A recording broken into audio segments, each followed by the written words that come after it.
Assalamualaikum warahmatullahi wabarakatuh. Shalom, salam sejahtera untuk kita semua. Om Swastiastu, Namo Buddhaya, salam kebajikan. Yang terhormat Bapak Dewan Penguji, yang terhormat dosen pembimbing 1 yaitu Bapak Profesor Dr. Iketut Sudiardita MSI, dan terhormat dosen pembimbing 2 Ibu Profesor Dr. Dewi Sisita MSI. Perkenalkan, nama saya Freddy Marbun, mahasiswa MM Angkatan 2020, kelas eksekutif. Izinkan saya, Bapak dan Ibu, untuk mempresentasikan tesis saya yang berjudul Motivasi, Memediasi, Gaya Kepemimpinan dan Pengembangan Karir dan Dampaknya Terhadap Kinerja Karyawan pada Rumah Sakit XYZ.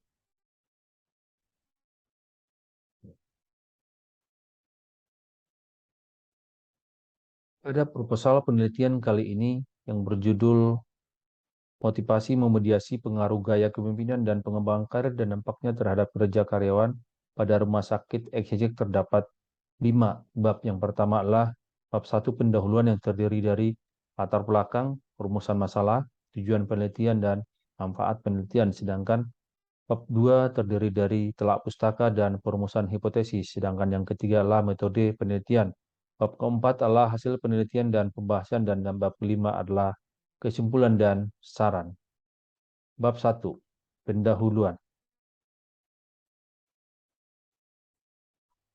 Rumah sakit sebagai fasilitas kesehatan sosial paripurna bidang kesehatan yang terintegrasi ke seluruh sistem pelayanan kesehatan yang melayani pasien menurut Purnami tahun 2017.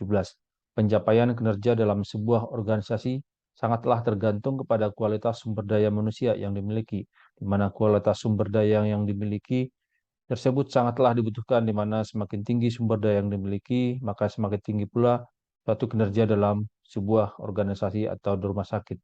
Rumah sakit XYZ sebagai salah satu rumah sakit swasta yang ada di Jakarta Timur yang bergerak di bidang jasa pelayanan jasa kesehatan yang memiliki tantangan berat dalam menghadapi penyedia jasa kesehatan lainnya, di mana salah satu bentuk fasilitas pelayanan sosial dan pelayanan publik di bidang jasa pelayanan kesehatan tentu harus memberikan pelayanan terbaik dan berkualitas. Berdasarkan penilaian Peraturan Menteri Pendayagunaan Aparatur Negara RB nomor 17 tahun 2017 bahwa penilaian kerja unit pelayanan publik yang dilakukan bahwa proporsionalisme sumber daya manusia atau SDM memiliki urutan kedua dalam bobot penilaian kinerja, sehingga rumah sakit sebagai institusi pelayanan kesehatan harus bijak dan merancang strategi baik sarana, prasarana maupun sumber daya manusianya. Berdasarkan indikator tingkat penilaian kerja terlihat pada data kepegawaian rumah sakit XYZ yang diambil tahun 2022 bahwa terdapat penurunan kinerja di tahun 2019 sampai tahun 2021. Maka berdasarkan indikator penilaian kinerja tersebut, penulis melakukan prasurvei terhadap 20 orang karyawan, di mana variabel yang dinilai adalah gaya kepemimpinan, pengembangan karir, motivasi, kompetensi, lingkungan kerja, dan kompensasi, di mana 6 variabel. Maka variabel dari pernyataan tersebut terdapat 3 variabel yang cukup tinggi, diantaranya adalah gaya kepemimpinan sebanyak 13 responden, motivasi sebanyak 9 responden, dan pengembangan karir sebanyak 8 responden. Untuk menulis itu penulis tertarik untuk melakukan penelitian di rumah sakit XYZ yang berjudul Motivasi, Memediasi, Gaya Kepemimpinan dan Pengembangan Karir dan Dampaknya Terhadap Kinerja pada Rumah Sakit XYZ. Pembahasan selanjutnya adalah rumusan penelitian. Pada penelitian kali ini terdapat 7 rumusan penelitian. Yang pertama adalah apakah terdapat pengaruh langsung gaya kepemimpinan terhadap motivasi karyawan rumah sakit XYZ. Yang kedua adalah apakah terdapat pengaruh langsung pengembang karir terhadap motivasi karyawan rumah sakit XYZ. Yang ketiga adalah apakah terdapat pengaruh langsung gaya kepemimpinan terhadap kinerja karyawan rumah sakit XYZ. Yang keempat adalah apakah terdapat pengaruh langsung pengembang karir terhadap kinerja karyawan rumah sakit XYZ. Sedangkan yang kelima adalah apakah terdapat pengaruh langsung motivasi kerja terhadap kinerja karyawan rumah sakit XYZ. Yang keenam adalah apakah terdapat pengaruh tidak langsung gaya kepemimpinan terhadap kinerja karyawan yang dimediasi oleh motivasi kerja pada rumah sakit XYZ. Sedangkan yang terakhir dalam rumusan penelitian inilah apakah terdapat pengaruh tidak langsung pengembangan karir terhadap kinerja karyawan yang dimediasi oleh motivasi kerja pada rumah sakit XYZ. Selanjutnya tujuan penelitian. Tujuan penelitian yakni ada 7. Yang pertamalah untuk mengetahui dan menganalisa pengaruh langsung gaya kepemimpinan terhadap motivasi karyawan rumah sakit XYZ. Yang kedua adalah untuk mengetahui dan menganalisis pengaruh langsung pengembangan karir terhadap motivasi karyawan rumah sakit XYZ. Yang ketiga adalah untuk mengetahui dan menganalisa pengaruh langsung gaya kepemimpinan terhadap kinerja karyawan rumah sakit XYZ. Yang keempat adalah untuk mengetahui dan menganalisa pengaruh langsung pengembangan karir terhadap kinerja karyawan rumah sakit XYZ. Yang kelima adalah untuk mengetahui dan menganalisa pengaruh langsung motivasi kerja terhadap kinerja karyawan rumah sakit XYZ. Yang keenam adalah untuk mengetahui dan menganalisa pengaruh tidak langsung gaya kepemimpinan terhadap kerja karyawan yang dimediasi oleh motivasi kerja pada rumah sakit XYZ. Sedangkan tujuan penelitian yang terakhir adalah untuk mengetahui dan menganalisa pengaruh tidak langsung pengembangan karir terhadap kerja karyawan yang dimediasi oleh motivasi kerja pada rumah sakit XYZ. Manfaat penelitian. Manfaat penelitian dibagi dua. Yang pertama adalah manfaat teoritis dan manfaat praktis. Manfaat teoritis ini penelitian diharapkan menjadi menambah wacana dan perkembangan ilmu pengetahuan manajemen sumber daya manusia tentang kinerja serta dapat menambah referensi pada penerapan teori sumber daya manusia yang lebih mendalam serta menambah pengetahuan baru yang dapat diperluas menjadi pengembangan ilmu yang lebih mendalam terutama tentang rujukan mengenai bagaimana cara meningkatkan kinerja karyawan. Sedangkan manfaat praktisnya adalah penelitian ini diharapkan dapat menjadi sarana dalam penerapan ilmu dan teori yang diperoleh dalam pengembangan konsep-konsep perilaku sumber daya manusia dalam meningkatkan kerja karyawan pada suatu perusahaan atau organisasi yang dapat memberikan informasi yang berharga pada rumah sakit XYZ dalam rangka meningkatkan kualitas sumber daya manusia atau SDM serta berbagai kebijakan yang berkaitan langsung dengan aspek-aspek sumber daya manusia. Selanjutnya, yang akan saya bahas adalah di bab 2, telah pustaka dan perumusan hipotesis. Telah pustaka yang pertama adalah kinerja karyawan. Menurut Akin tahun 2009 dalam bukunya bahwa performance is about behavior or what employee do, not about what employee product or the outcome of the work. Artinya bahwa kinerja adalah tentang perilaku atau apa yang karyawan lakukan, bukan tentang apa yang dihasilkan oleh karyawan atau hasil pekerjaan mereka. Sejalan dengan Akin tahun 2009, menurut Nawawi tahun 2017 menyatakan bahwa kinerja adalah pencatatan hasil atau perilaku yang dicapai dalam melaksanakan fungsi-fungsi khusus suatu pekerjaan atau kegiatan bekerja selama suatu periode tertentu dalam perusahaan. Kemudian menurut Rifai tahun 2009 bahwa kinerja adalah perilaku yang nyata dari setiap orang dalam representasi prestasi kerja dalam upaya melaksanakan tugas dan tanggung jawab dalam suatu organisasi atau perusahaan. Maka peneliti merangkum di dalam deskripsi konseptual bahwa kinerja karyawan merupakan suatu hasil atau prestasi kerja yang dicapai oleh karyawan dalam pekerjaannya sesuai dengan hasil, fungsi, tanggung jawab, serta kriteria selama suatu periode pekerjaan di perusahaan atau di organisasi. Indikator kinerja karyawan dalam variabel ini menurut Purnomo tahun 2020 dan Sutrisno tahun 2006, di mana dimensinya ada 5. Yang pertama adalah quality of work, di mana indikatornya adalah hasil kerja yang diperoleh, kesesuaian hasil kerja dengan tujuan organisasi, manfaat hasil kerja. Sedangkan dimensi yang kedua adalah promptness, di mana indikatornya adalah penataan rencana kerja, ketepatan rencana kerja dengan hasil kerja, ketepatan waktu dalam melaksanakan tugas. Sedangkan dimensi yang ketiga adalah inisiatif, di mana indikatornya adalah pemberian ide atau gagasan dalam berorganisasi dan penyelesaian masalah. Sedangkan dimensi yang keempat adalah capability, di mana indikatornya adalah kemampuan yang dimiliki, keterampilan yang dimiliki, kemampuan memanfaatkan sumber daya yang dimiliki. Sedangkan dimensi yang terakhir adalah dimensi yang communication, di mana indikatornya adalah komunikasi internal, yaitu komunikasi yang dalam organisasi. Sedangkan komunikasi eksternal atau komunikasi yang keluar organisasi yang terakhir adalah dalam indikator adalah relasi dan bekerja sama dalam pelaksanaan tugas. Pembahasan selanjutnya adalah gaya kepemimpinan, di mana menurut Gandolfi dan Stone tahun 2018 bahwa gaya kepemimpinan adalah suatu organisasi sangat penting sebagai proses mempengaruhi orang sehingga berusaha untuk mencapai tujuan tertentu. Sejalan dengan Gandolfi dan Stone tahun 2018, menurut Daniel dan Boyadjis tahun 2006 bahwa gaya kepemimpinan adalah suatu norma perilaku yang digunakan oleh seseorang yang dapat orang tersebut untuk mencoba mempengaruhi perilaku orang lain seperti yang orang lihat. Sedangkan menurut Agustin tahun 2020, bahwa gaya pemimpinan adalah suatu pola tingkah laku tertentu yang digunakan oleh pemimpin atau seseorang untuk mempengaruhi perilaku orang lain dalam mencapai visi dan misi dalam tujuan organisasi. Maka peneliti merangkum deskripsi konseptual bahwa gaya kepemimpinan adalah suatu pola pemimpin yang mampu mempergunakan wewenangnya untuk mempengaruhi perilaku dan sikap bawahannya supaya mau bekerja dan giat serta termotivasi untuk mencapai tujuan dalam organisasi. Indikator dalam gaya kepemimpinan ini menurut Hasibuan tahun 2016 dan Kumala Agustin tahun 2018, di mana dimensinya ada 3. Yang pertama adalah kepemimpinan otoriter, di mana indikatornya adalah pengambil alihan keputusan, pembagian tugas yang ketat, pimpinan yang bersifat subjektif, dan yang keempat adalah pengawasan yang ketat. Sedangkan dimensi yang kedua adalah kepemimpinan delegatif, di mana indikatornya adalah tugas dan wewenang, pengambilan keputusan, dan bebas berpendapat. Sedangkan dimensi yang ketiga adalah kepemimpinan partisipasif, di mana indikatornya adalah komunikatif, arahan atau perintah, perlibatan langsung, pekat atau follow up, responsif, bekerja sama, transparan, dan yang terakhir adalah kritik dan saran.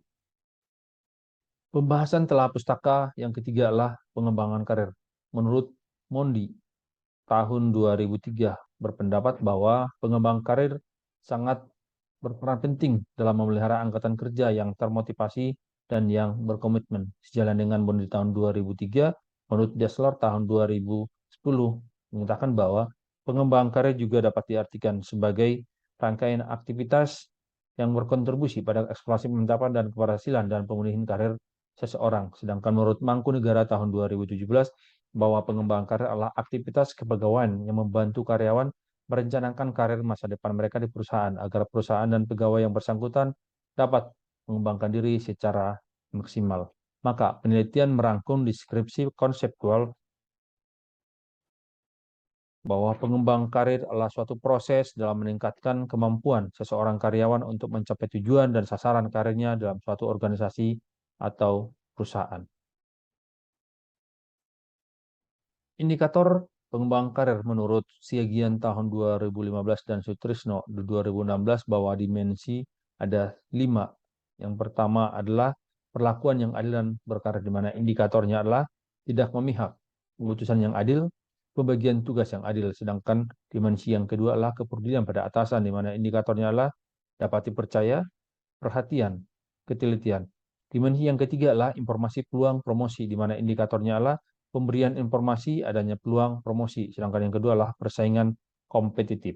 Dimensi yang keempat adalah adanya minat dipromosikan, di mana indikatornya adalah mengikuti pelatihan, meningkatkan jenjang karir. Sedangkan dimensi yang terakhir, yang kelima adalah tingkat kepuasan, di mana indikatornya adalah perilaku kerja, tidak ada tekanan, target kerja tercapai.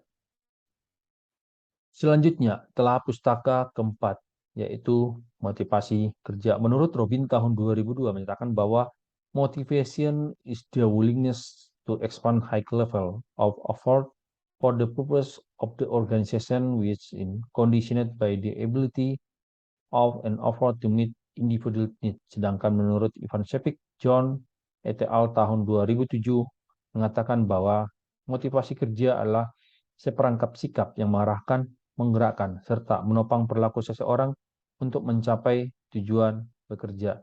Sejalan dengan Robin tahun 2002 dan Ivan Šefiq tahun 2007, sedangkan menurut Griffin tahun 2008 menyatakan bahwa motivasi adalah suatu proses yang mempengaruhi kebutuhan dalam diri serta menggerakkan dengan giat serta memelihara perilaku.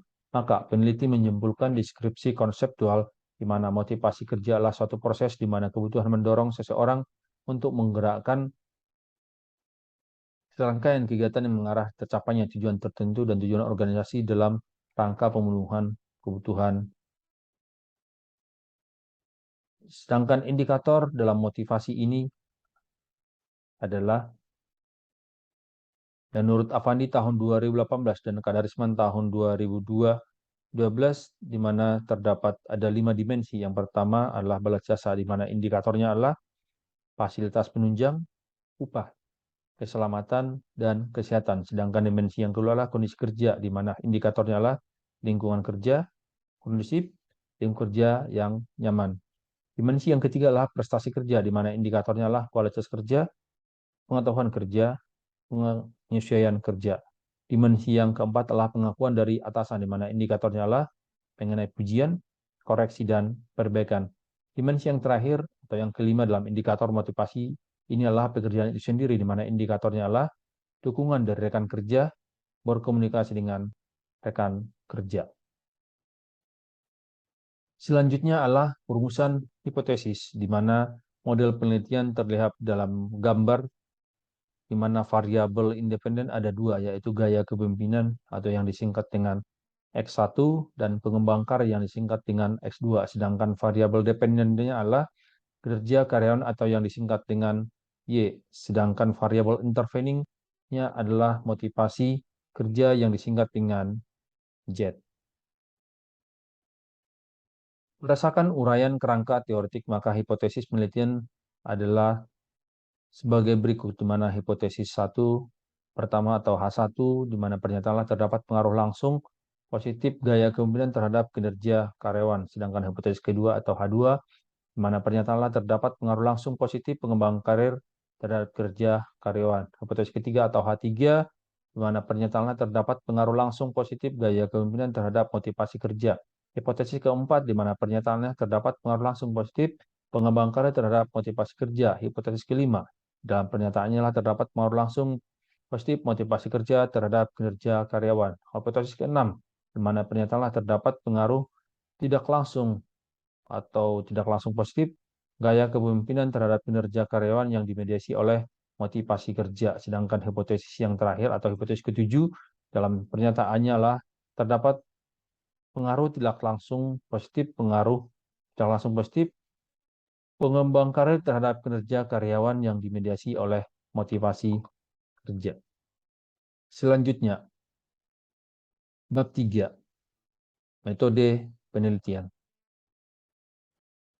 Dalam metode penelitian yang digunakan peneliti adalah di mana tempat untuk meneliti adalah karyawan rumah sakit XYZ yang berlokasi di Jakarta Timur, sedangkan jenis penelitiannya ini adalah jenis penelitian menggunakan penelitian kuantitatif dengan pendekatan deskriptif, verifikatif yang bertujuan menggambarkan benar atau tidaknya fakta-fakta yang ada, serta menjelaskan serta hubungan antar variabel yang diteliti dengan cara mengumpulkan data, mengolah, menganalisa, sedangkan metodenya adalah menggunakan hubungan antar dua variabel atau lebih, atau metode yang menggunakan menguji kebenaran dari suatu hipotesis, menurut Sugiono tahun 2015. Sedangkan populasi yang digunakan adalah 110 responden yang bekerja di rumah sakit XYZ.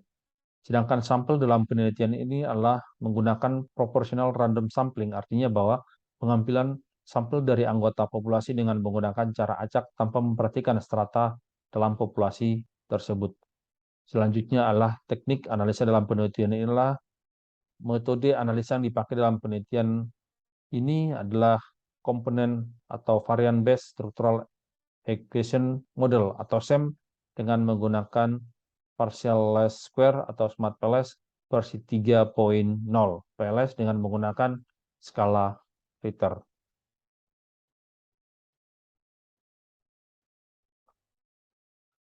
Selanjutnya, bab 4, hasil penelitian dan pembahasan. Yang pertama adalah profil responden. Dalam deskripsi responden jenis kelamin dapat dilihat pada tabel menunjukkan bahwa jenis kelamin responden terbagi atas 25 laki-laki atau 23% dan 85 perempuan atau 77%. Berdasarkan data di atas dapat diinterpretasikan bahwa tuntutan karakteristik pekerjaan di rumah sakit lebih diminati oleh perempuan. Perempuan bisa mengerjakan banyak pekerjaan serta secara bersamaan terutama dalam tenaga administrasi. Hal ini akan menjadi kebiasaan perempuan dalam melaksanakan pekerjaannya. Pada saat bekerja di kantor juga, perempuan sudah terbiasa melakukan pekerjaan beberapa hal secara bersamaan, sehingga perempuan itu dihadapkan dengan alur pekerjaan cepat, maka karyawan perempuan lebih terbiasa dengan pekerjaan cepat dibandingkan laki-laki. Kesetaraan akses perempuan dalam berbagai bidang pekerjaan di rumah sakit juga merupakan capaian menjadi salah satu pembangunan sumber daya manusia, di mana perempuan dan laki-laki mendapat akses yang sama. Maaf.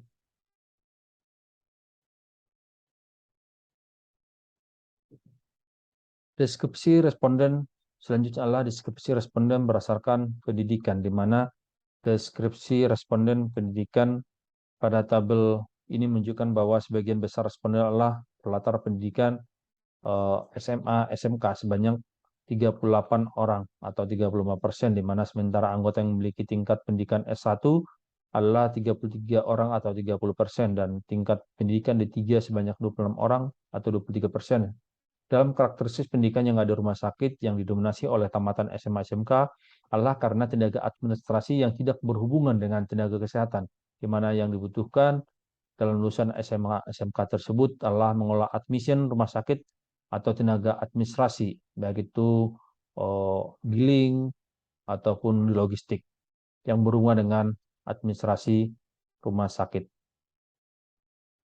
Selanjutnya adalah deskripsi responden berdasarkan usia, di mana pada tabel ini menunjukkan bahwa responden terbagi atas usia 31 sampai 40 tahun sebanyak 49 orang atau 44%. Kemudian responden paling banyak kedua adalah usia antara 17 sampai 30 tahun sebanyak 36 orang atau 33%. Lalu responden dengan usia antara 41 sampai 50 tahun sebanyak 23 orang atau 21%. Data karakteristik berdasarkan usia responden, hasil penelitian ini dapat memberikan gambaran bahwa mayoritas responden merupakan karyawan yang dapat dikatakan usia produktif, artinya bahwa responden yang didominasi oleh usia 31 sampai 40 tahun yang dikenal dengan sebagai generasi milenial atau generasi Y. Selanjutnya adalah deskripsi responden berdasarkan lama bekerja, di mana dalam tabel ini terlihat bahwa responden dalam penelitian didominasi oleh karyawan dengan lama bekerja antara 1 sampai 5 tahun sebanyak 45 orang atau 41%. Kemudian urutan kedua adalah responden dengan lama bekerja di atas 10 tahun dengan 30 orang atau 8%. Selanjutnya responden dengan lama bekerja antara 6 sampai 10 tahun sebanyak 27 orang atau 20%. Responden atau sampel yang diambil menunjukkan bahwa sebagian besar merupakan karyawan yang bekerja 1 sampai 5 tahun, artinya karyawan yang punya semangat tinggi demi memajukan rumah sakit. Hal ini dapat dipahami bahwa sudah terbiasa di rumah sakit itu keluar masuk karyawan yang sudah berpengalaman, artinya bahwa di mana karyawan yang sudah berpengalaman atau senior cenderung ingin sesuatu yang lebih baik dari yang bekerja untuk mendapatkan penghasilan yang lebih. Selanjutnya adalah responden berdasarkan status pernikahan, di mana berdasarkan pada tabel ini menunjukkan bahwa responden dalam penelitian didominasi oleh karyawan yang sudah menikah sebanyak 61 orang. Artinya atau 50%, artinya di urutan kedua adalah responden dengan belum menikah 43 orang sebesar 39%. Selanjutnya responden dengan status janda atau duda sebanyak 6 orang atau 4%. Dapat disimpulkan bahwa dengan responden yang dijadikan sebagai sampel sebagian besar adalah karyawan yang sudah menikah. Fenomena ini terkait dengan pekerjaan di rumah sakit, di mana kebanyakan masyarakat menganggap bahwa pekerjaan di rumah sakit itu adalah pekerjaan yang kurang menyenangkan, sehingga kemudian pekerjaan rumah sakit lebih diminati oleh mereka yang sudah berkeluarga atau menikah, yang memiliki sekaligus mempunyai tanggung jawab lebih dewasa dalam mengambil sebuah keputusan. Sedangkan mereka yang belum menikah itu lebih cenderung mencari pekerjaan menurut mereka dan lebih menarik dan sesuai dengan keahliannya. Selanjutnya adalah analisis deskriptif, di mana kinerja karyawan nilai tertinggi pada autoloading pada variabel kinerja karyawan ini ada dua. Yang pertama adalah dimensi inisiatif dengan indikator pemberian ide atau gagasan dalam berorganisasi, di mana pernyataanlah karyawan memberikan ide atau gagasan kepada pimpinan untuk kemajuan rumah sakit, di mana autoloadingnya adalah 0,946.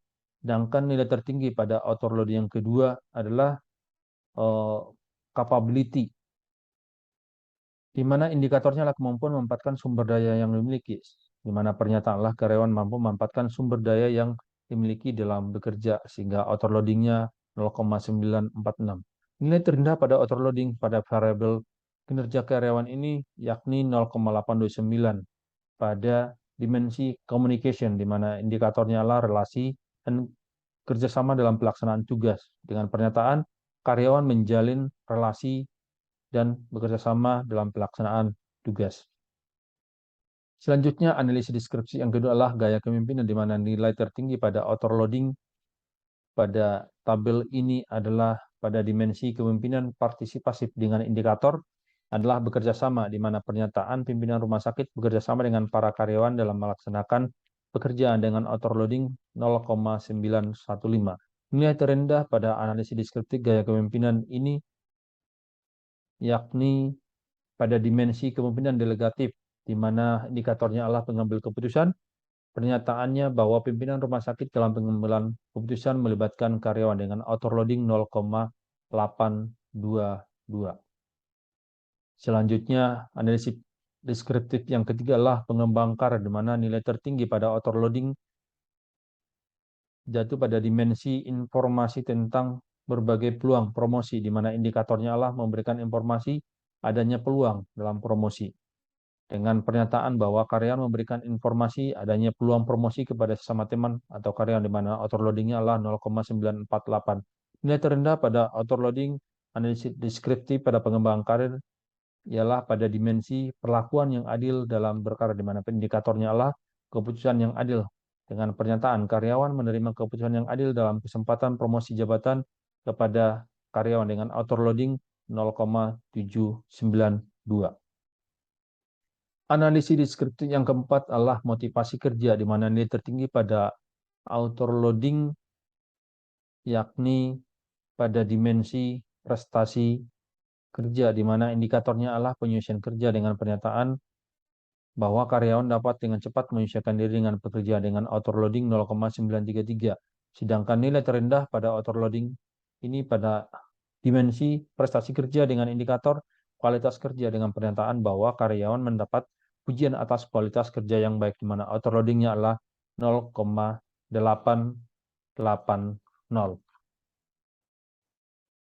Selanjutnya adalah pengukuran model penelitian atau outer model, di mana yang pertama adalah convergent validity, di mana ada beberapa. Yang pertama itu overloading. Terlihat pada gambar ini menunjukkan pada overloading menunjukkan adanya hubungan antara konstruk reflektif dan variabel indikator yang diukur, di mana nilai overloadingnya harus di atas 0,7 atau lebih. Namun pada overloading ini atau nilainya 0,5, maka variabel indikator perlu dihilangkan. Pengukuran penelitian outer model yang berikutnya yang kedua adalah Crombat alpha, di mana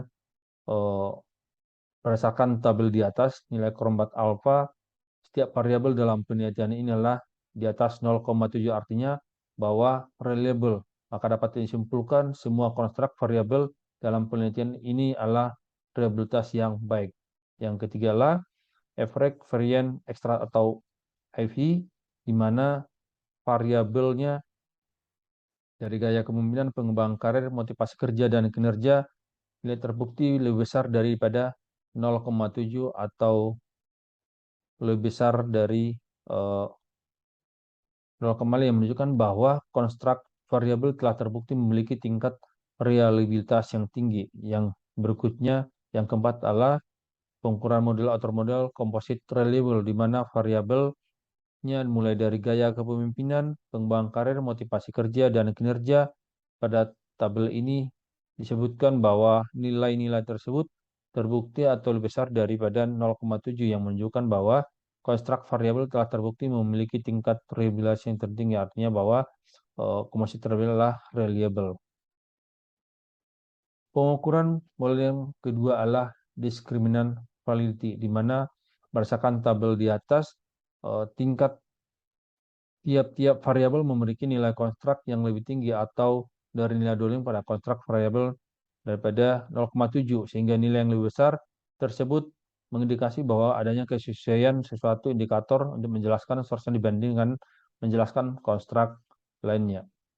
Yang ketiga, pengukuran model penelitian ketiga adalah mengukur nilai inner model atau struktur model, di mana di dalamnya terdapat R-square, di mana variabel motivasi kerja pada tabel ini menunjukkan bahwa nilai R-square sebesar 0,295, artinya bahwa variabilitas motivasi kerja dapat dijelaskan oleh gaya kepemimpinan dan pengembangan karir sebesar 29,5%.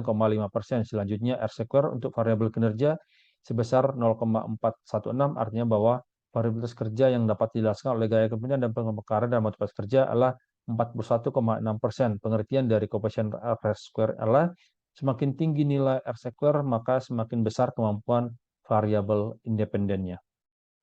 Yang keempat adalah pengujian hipotesis, di mana pengujian hipotesis ini ada dua, yaitu pengaruh langsung atau direct effect dan pengaruh tidak langsung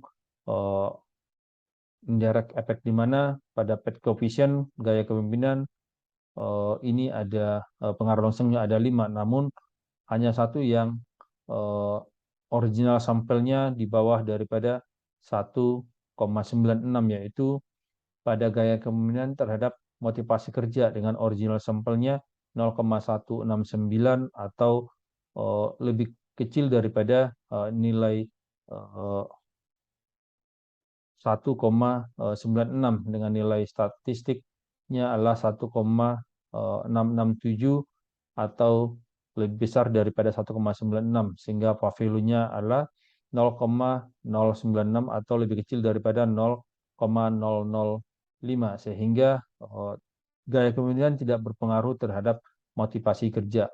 Yang kedua adalah pengaruh tidak langsung atau indirect effect. Ini pada koefisiennya di mana nilai original gaya kepemimpinan terhadap kinerja karyawan yang dimediasi oleh motivasi kerja adalah 0,064%, dengan T statistiknya adalah 1,387, artinya lebih besar dari nilai konstruk, yaitu 1,96%, dengan p-value 0,166 atau lebih kecil daripada 0,005, sehingga dapat disimpulkan bahwa terdapat pengaruh tidak langsung, tidak terdapat pengaruh tidak langsung antara gaya kepemimpinan dan kinerja karyawan yang dimediasi oleh motivasi kerja. Selanjutnya, bab 5, kesimpulan, implikasi, dan saran. Kesimpulan yang pertama adalah di mana gaya kepemimpinan tidak berpengaruh terhadap motivasi kerja karyawan rumah sakit XYZ, artinya bahwa semakin tinggi gaya kepemimpinan maka motivasi karyawan akan menurun. Kesimpulan kedua adalah bahwa pengembangan karir berpengaruh positif terhadap motivasi kerja rumah sakit, di mana semakin tinggi pengembangan karir maka motivasi kerja akan meningkat. Yang ketiga adalah gaya kepemimpinan berpengaruh positif terhadap kerja karyawan rumah sakit XYZ. Yang keempat adalah pengembangan karir berpengaruh positif terhadap kinerja karyawan rumah sakit, artinya bahwa semakin tinggi pengembangan karir maka kinerja karyawan akan semakin meningkat. Yang berikutnya adalah motivasi kerja berpengaruh positif dan signifikan terhadap kinerja karyawan rumah sakit, artinya bahwa semakin tinggi motivasi kerja maka kinerja karyawan akan meningkat. Selanjutnya, kesimpulan keenam adalah gaya kepemimpinan berpengaruh positif atau negatif terhadap kinerja karyawan. Namun kesimpulan kelima adalah berpengaruh positif terhadap motivasi kerja sebagai mediasi pada karyawan rumah sakit XY, artinya semakin tinggi gaya kepemimpinan maka berdampak pada kinerja karyawan serta meningkatkan optimal melalui pemberian motivasi kerja yang sesuai dengan kinerja karyawan.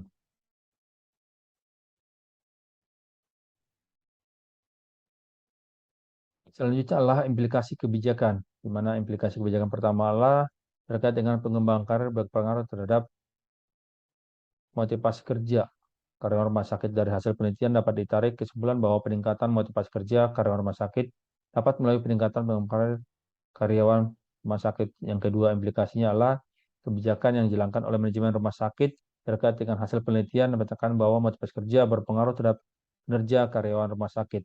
Yang ketiga adalah variabel motivasi kerja menjadi variabel mediasi yang baik untuk variabel pengembangan karir dalam meningkatkan kerja rumah sakit.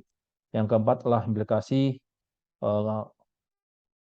yang keempat adalah untuk meningkatkan kerja secara parsial dapat melalui pengembangan karir. Dengan adanya pengembangan karir maka karyawan akan merasa diperhatikan dalam memberikan kesempatan untuk lebih maju. Sedangkan implikasi yang kelima adalah apabila ingin meningkatkan kinerja karyawan secara parsial dapat melalui motivasi kerja. Dalam hal ini penelitian ini motivasi kerja paling tinggi mendapatkan perhatian daripada responden mengenai prestasi kerja.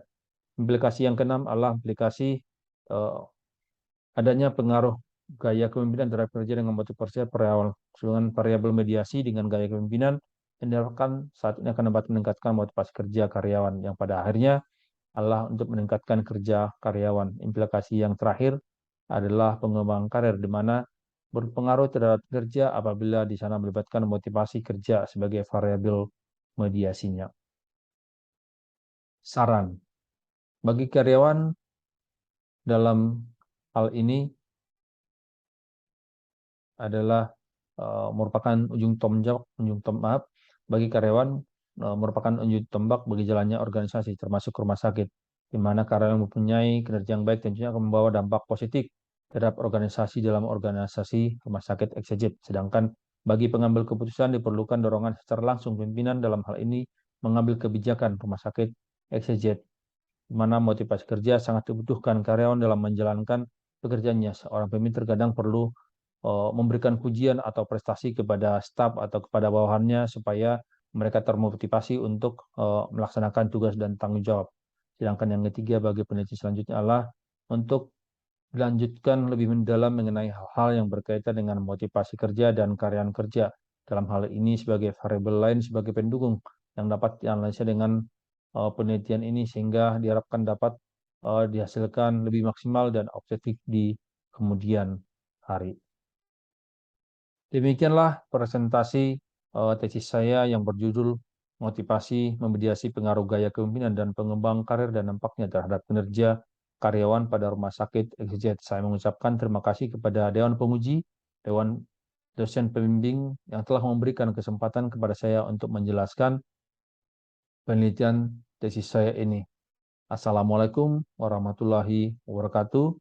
Salam sejahtera untuk kita semua. Om Santi Santi Santi Om, nama budaya, salam kebajikan. Terima kasih.